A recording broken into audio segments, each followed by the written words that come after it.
Welcome back to our channel Bezwadi and cooking corner. Hi అండి, నేను మీ సునీత. అందరూ ఎలా ఉన్నారు, బాగున్నారా? ఈరోజు మన వీడియోలో నేను చేయబోతున్న రెసిపీ నువ్వుల చిక్కీ అండి. ఈ నువ్వుల చిక్కీ అయితే గనక మన ఆరోగ్యానికి చాలా చాలా మంచిదన్నమాట. వయసుతో సంబంధం లేకుండా మనందరికీ కాళ్ళ నొప్పులు ఎక్కువగా వస్తున్నాయి కదండి. దీనికైతే ఈ నువ్వుల చిక్కీ తింటే చాలా మంచిది. నువ్వుల్లో కాల్షియం ఉంటుంది కదా, బెల్లంలో ఐరన్ ఉంటుంది. దానివల్ల కాల్షియం అందుతుంది అనమాట ఈ చిక్కీ తినటం వల్ల. ఇప్పుడైతే ఈ నువ్వుల చిక్కీని ఎలా చేయాలో చేసి చూపిస్తాను. దీనికోసం అయితే ముందుగా స్టవ్ ఆన్ చేసి కడాయి పెట్టుకున్నాను. చిన్న మంట పెట్టుకోవాలండి. ఇప్పుడు దీనికోసం 1 కప్పు నువ్వులు తీసుకున్నానండి. ఈ నువ్వుల్ని చిన్న మంట మీద దోరగా ఫ్రై చేసుకోవాలి.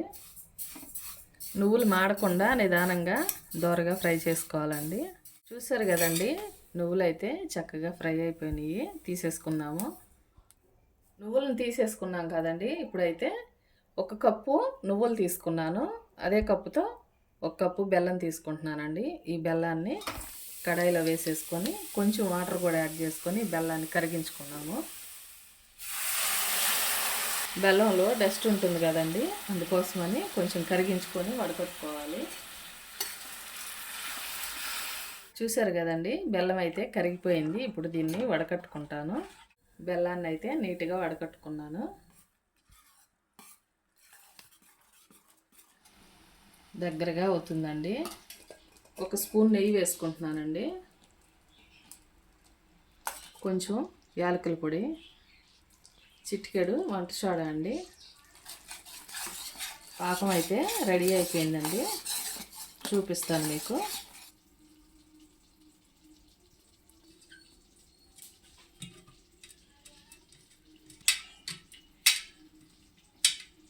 ఇలా సౌండ్ రావాలండి. ఇప్పుడైతే ముందుగా ఫ్రై చేసి పెట్టుకున్న నువ్వులను ఇందులో వేసేసుకున్నాము. స్టవ్ ఆఫ్ చేసుకుంటున్నాను. ఇలా కలిపేసుకున్నాం కదా. ఇప్పుడు ప్లేట్కి అయితే ఆయిల్ని అప్లై చేసుకున్నానండి. ఇప్పుడు ఈ ప్లేట్లో వేసేసుకున్నాము.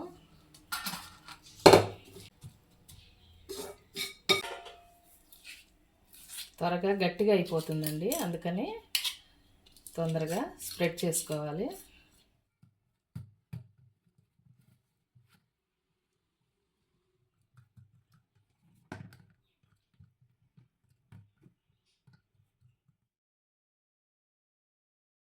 ఇదిగోండి, చూసారు కదా, ఈవెన్గా స్ప్రెడ్ చేసుకొని ఇలా ముక్కలు కట్ చేసుకున్నాను. ఆరిపోయిన తర్వాత చక్కగా మనకి ముక్కలు ఈజీగా వచ్చేస్తాయి అన్నమాట. ఇప్పుడు దీన్ని చల్లారబెట్టుకుందాము. చూసారు కదా, చల్లారిపోయింది, గట్టిగా అయిపోయింది అనమాట. వీటిని అయితే తీసేసుకున్నాము. చూసారు కదండి, నువ్వుల చిక్కీని అయితే చాలా ఈజీ వేలో చేశాను. ఈ నువ్వుల చిక్కీని అయితే రోజుకొకటి తీసుకోవటం వల్ల మన బాడీకి కావాల్సిన కాల్షియం అయితే అందుతుందండి. బోన్స్ అయితే మంచిగా బలంగా తయారవుతాయండి. కాల్షియం లోపం లేనోళ్ళు కూడా తినవచ్చు అనమాట. ఫ్యూచర్లో రాకుండా ఈ ప్రాబ్లం అనేది ఉంటుంది.